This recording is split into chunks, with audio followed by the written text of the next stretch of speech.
morning and a very warm welcome. You are watching JanataTelevision and this is the English Bulletin with me, Acharya. The top stories first. Chinese Foreign Minister Wang meets PM Liu. Both countries agree to further strengthen bilateral ties.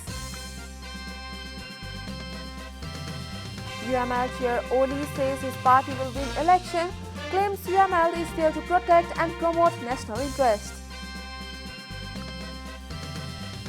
Chinese company hands over Pokhara International Airport to Nepal. Tourism Minister says the airport will come into operation within 6 months. Fighting continues in Ukraine. Russia starts firing rockets in western city of Lviv. And Hurricane equals Charlton's record, scores 49 goals for the Three Lions.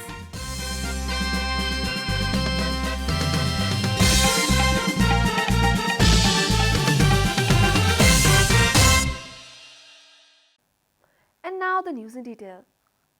State Councillor of the People's Republic of China and Foreign Affairs Minister Wang Yi called on Prime Minister Sherbahadur Teuba at the Prime Minister's official residence in Balwatar on Saturday evening.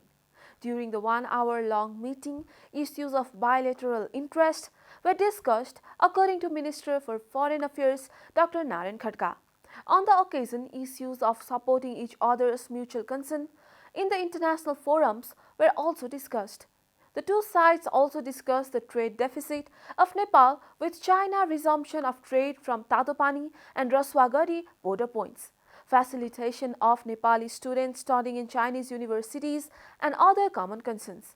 Minister Wang had arrived in Kathmandu on Friday for a 3-day official visit at the invitation of Foreign Ministers Dr. Khadka.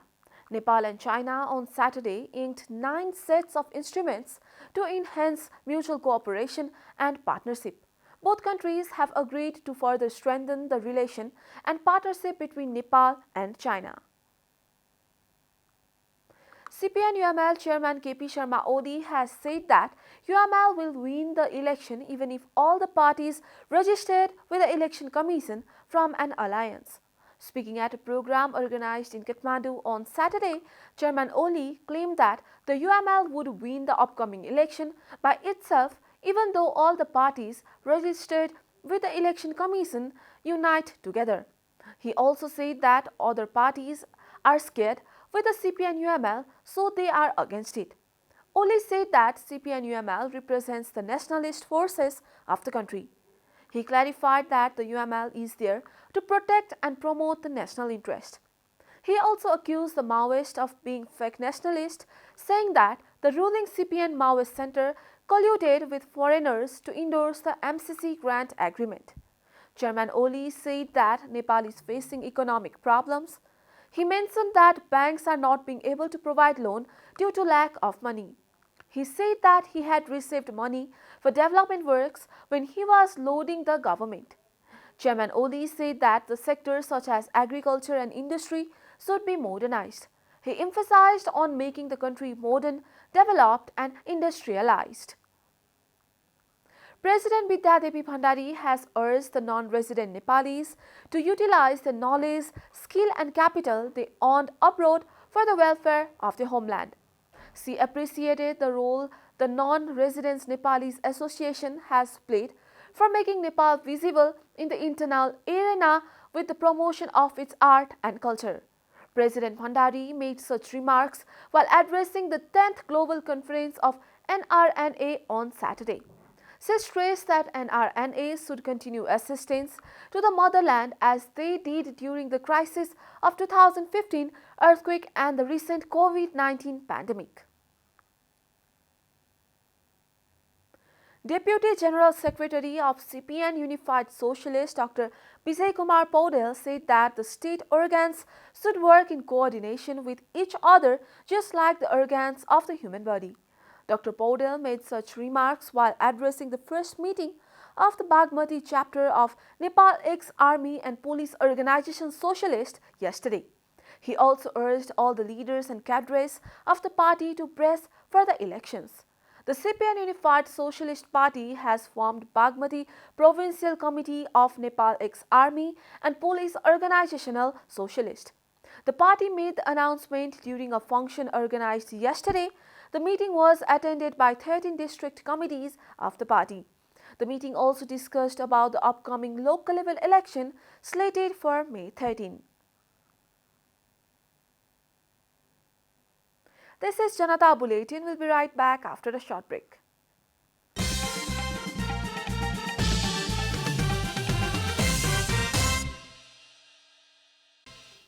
Welcome back. After the break, we continue with other national news. The Ministry of Health and Population has confirmed a significant decline in coronavirus infection. According to the ministry, only 8 new cases of the virus were recorded in the last 36 hours. A total of 2,655 persons had undergone tests in the same period.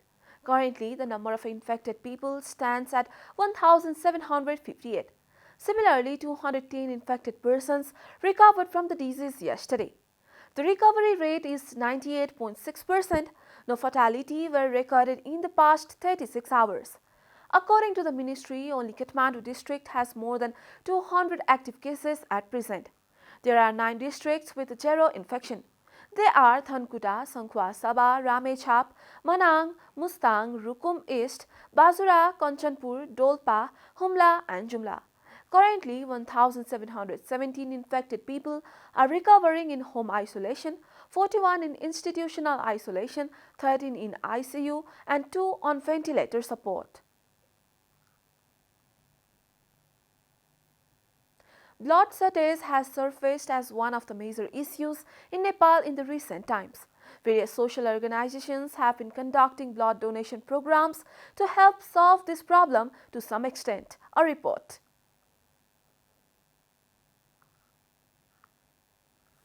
The life without blood is unimaginable. To donate blood with self-interest is called blood donation. Blood donation is the only way to save the untimely deaths of the people. Nepal's history of blood donation began since 2000 BS when renowned social worker Dayabir Singh Kansakar donated blood for the first time. Nepal needs 300,000 units of blood every year, even though there is always the news of blood shortage in the hospitals. Incidents of landslide, soil erosion, earthquake, caesarean operation has been increasing in recent days, due to which the demand for blood is on the rise. Scientific advancement has also reached its climax. However, there is no scientific formula yet for cultivating artificial blood. Even the blood bank has not been able to supply the blood as per the demand of the people. The main reason for the crisis of blood is due to lack of interest in people regarding blood donation. Blood helps to transport nutrition, hormones, vitamins, oxygen, antibody, carbon dioxide throughout the body. The red blood cells help to regulate oxygen and carbon dioxide in the body, while white blood cell helps to fight with the disease, whereas platelets help in blood clotting. This information was shared during a blood donation program organized by Deurali Club, which has been working in the field of social welfare since 20 years on the occasion of its 44th anniversary. Education is not a facility but a fundamental right of all. However, the education sector has been witnessing an increasing trend of privatization and commercialization of late. As a result, there is a huge difference between the haves and the haves not. A report. Education is a matter of human rights and basic responsibility of the state. Education is also the fundamental rights of every person. Therefore, the main responsibility for managing education lies with the state. Although education is the primary responsibility of the state, marketing and commercialization of education have been taking toll on the education sector. Privatization has negatively affected the right to education. The fundamental principle of quality of opportunity in education has been neglected. At the same time, state investment in education is declining. Education changes both the individual and society. Education experts claim that the state has not been able to fulfill its responsibility in the field of education, even though the state has been given the right to run the schools. मौलिक हकमा चाहिँ शिक्षाको अधिकारलाई राखिएको छ तर त्यो भित्र तपाईले छिरेर हेर्नुभयो भनेदेखि समुदायले मातृभाषामा प्राथमिक तहसम्मको शिक्षा दिनको लागि स्कुल खोल्न सक्ने अधिकार ल अब समुदायलाई चाहिँ अधिकार दियो त्यो भन्दा बढी चाहिँ राज्यले दायित्व लिएको छैन हैन बाध्यात्मक हिसाबले हैन त्यसलाई चाहिँ कोर्टमा लगेर हामीले चाहिँ एक्जिक्युट गर्न सक्ने गरी The quality of education in government school in Nepal has been questioned, due to which the attraction towards the private schools and commercialization of education has been increasing. सरकारले छोडी बित्तिकै हाम्रो बिजोग कम्पिटिटिभ कल्चर बनेन सरकारका केही स्कुलहरु मात्र हाम्रो बिजोग छ त्यो यथार्थलाई बुझ्ने हो भने हामीसँग विकल्प के कुरा गर्नु छ त्यो स्थिति भावनाले हाम्रा निम्ति अहिले तत्काललाई गर्ने अर्थ उपाय छ Commercialization in the sector of education is increasing day by day. Stakeholders should also take initiative with the support of all concerned bodies to minimize this problem. Under the Companies Act, there is a provision for opening private schools, due to which their voices for the past few days saying the education should not be viewed from the perspective of business. Commercialization in education is not only the problem of Nepal, but it is practiced worldwide. And now the news from economic front.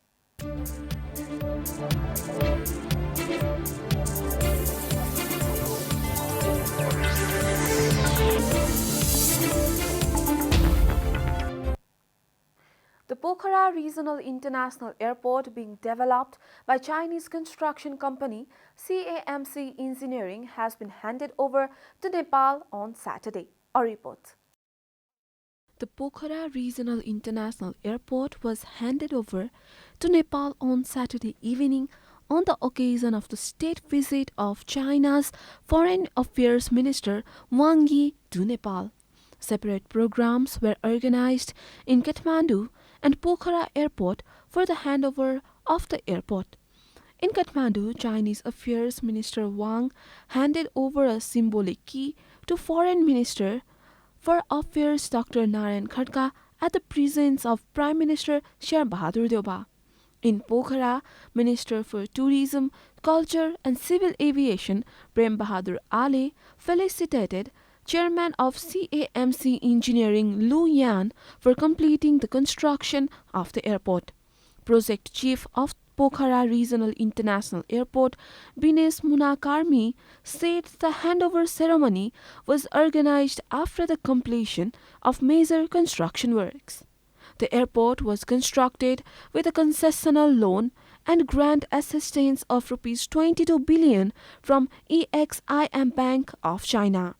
According to the project officials, 93% of the physical works have been completed and the construction company would continue its works until the airport is 100% ready.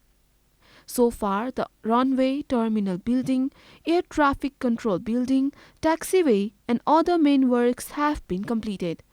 The project, which was estimated to complete by July 10, 2021, will extended for a year due to the COVID-19 pandemic. Minister Ali said that the airport would be brought into operation soon. The climate that the government would run in the airport within 6 months after completing all necessary preparations. Minister Ali urged investors to invest in paragliding, rafting and golf targeting internal and foreign tourists following the handover of the airport. He also said that government was doing groundwork to announce Pokhara as a tourism capital. General Manager of the Civil Aviation Authority of Nepal, Pradeep Adhikari, said though main part of airport construction was completed, some problems are yet to be fixed. Time for a short break here at Janata Bulletin. Stay tuned for international news.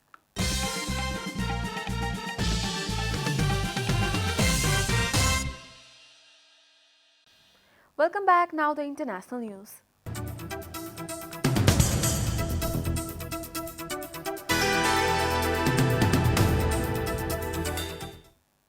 Several Russian rockets have struck the western Ukrainian city of Lviv, which has been a haven for displaced people since Russia's invasion began on February 24. The governor of the Lviv region, Maksyam Kozikitsi, have said that people had been injured and that rocket fire had hit a fuel storage facility and a factory. Lviv has also so far escaped much of the shelling that has come to be a part of daily life in other parts of Ukraine. It has also become a hub for hundreds of thousands of refugees fleeing other parts of the country. The alleged Russian attack came as US President Joe Biden delivered a speech in Warsaw, Poland, some 250 miles from Lviv. In it, he addressed the Russian people on the leader, President Vladimir Putin, telling them, for God's sake, this man cannot remain in power. The Kremlin responded that was not for the US leader to say. That's not the Biden to decide. The president of Russia is elected by Russians, a spokesman said. A White House official later said that Mr. Biden was not calling for regime change but making the point of Vladimir Putin cannot be allowed to exercise power over his neighbors in the region. Lviv's mayor Andriy Sadoveev said that with today's flaws, the aggressor sends greetings to President Biden, who is in Poland. At least 7 people have been killed in air raids conducted by the Saudi-led coalition of Sana'a and Hudaydah and in Yemen, a report. Brigadier General Turki al-Malki, a spokesman for the Saudi-led coalition, was quoted as saying on Saturday by the state-run Saudi press agency that the raids targeted sources of threat to Saudi Arabia. The overnight raids on the Houthi-held cities of the capital Sana'a and Hodeidah came a day after the Iran-backed group attacked an oil depot in the Saudi city of Jeddah, their highest-profile assault yet on the kingdom. The Houthis said Saturday's attack by the coalition hit a power plant, a fuel supply station, and the state-run social insurance office in the capital. A Houthi media office claimed an airstrike hit houses for guards for the social insurance office, killing at least 7 people and wounding 3 others, including women and children. Images shared by the media office in the aftermath showed wreckage in the courtyard of the office and windows shattered in a nearby multi-story building. In Hodayat, the state said in a coalition hit oil facilities in violation of a 2018 ceasefire deal that ended months of fighting in the city, which handles about 70% of Yemen's commercial and humanitarian imports. The air raids also hit the nearly Port Shalif, also on the Red Sea. Al-Malki, the coalition spokesperson, said the forces targeted drones allegedly being prepared in Hodeidah to be launched on the kingdom and accused the Houthis of using civilian infrastructures, including Hodeidah's ports and the Sana'a airport, to launch attacks on Saudi oil facility. He added the coalition intercepted and destroyed 2 explosive-laden drones early on Saturday and had been launched from Houthi-held civilian oil facilities in Hodeidah. You are watching Janata Bulletin, and now the latest from the world of sports.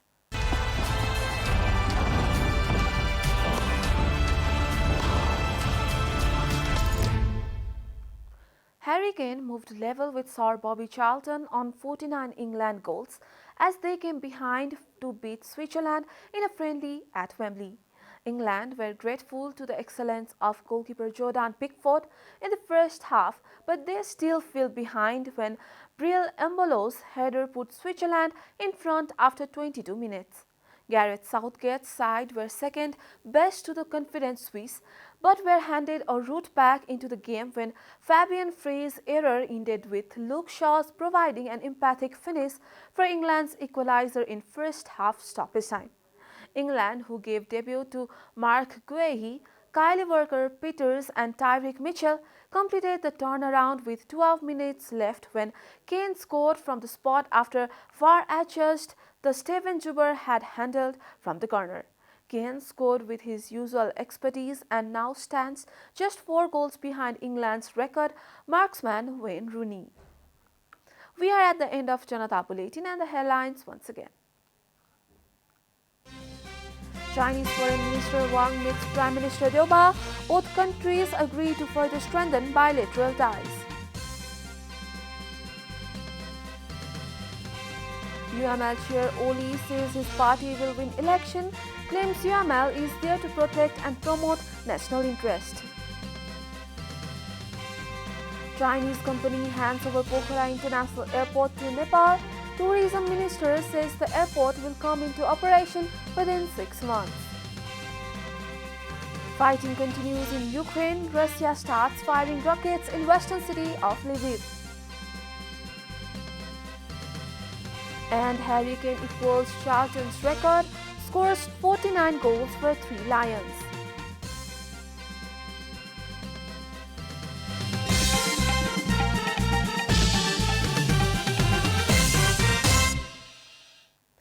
And that's all from the English News Desk for today. You can follow Janata Television and our programs on various social media platforms, including on our website janatasamachar.com. Keep watching Janata Television. Namaste.